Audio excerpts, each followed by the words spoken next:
गंगातरंगरमणीय जटाकलापं गौरी निरंतर विभूषित वामभागं नारायण प्रियमनंग मदापहारं वाराणसीपुरपतिं भज विश्वनाथम्।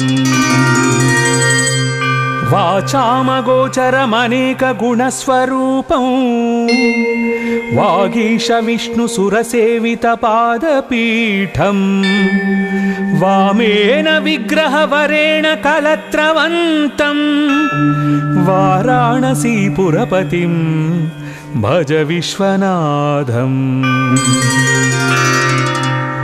भूताधिपं भुजगभूषणभूषिताङ्गं व्याघ्राजिनाम्बरधरं जटिलं त्रिनेत्रं पाशाङ्कुशाभयवरप्रदशूलपाणिं वाराणसीपुरपतिं भज विश्वनाथम्। सीतां सुशोभितकिरीटविराजमानं भालेक्षणाल विशोषितपञ्चबाणं नागाधिपारचितभासुर कर्णपूरं वाराणसीपुरपतिं भज विश्वनाथम्।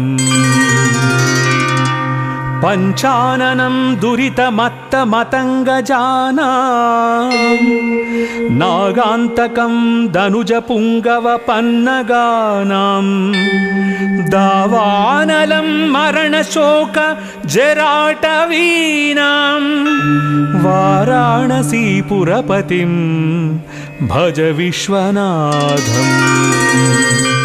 तेजोमयं सगुणनिर्गुणमद्वितीयम् आनन्दकन्दमपराजितमप्रमेयं नागात्मकं सकलनिष्कळमात्मरूपं वाराणसीपुरपतिं भज विश्वनाथम्।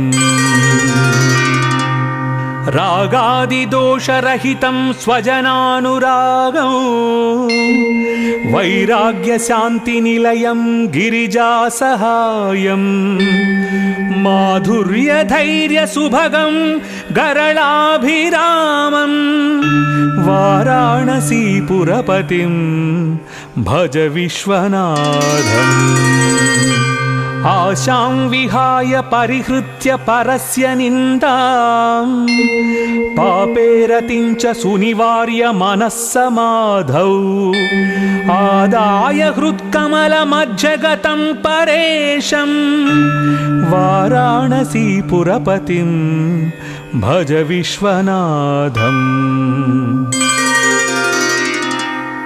वाराणसीपुरपतेः स्थवनं शिवस्य व्याख्यातमष्टकमिदं पठते मनुष्य विद्यां श्रियं विपुलसौख्यमनन्तकीर्तिं सम्प्राप्य देहविलये लभते च मोक्षम्।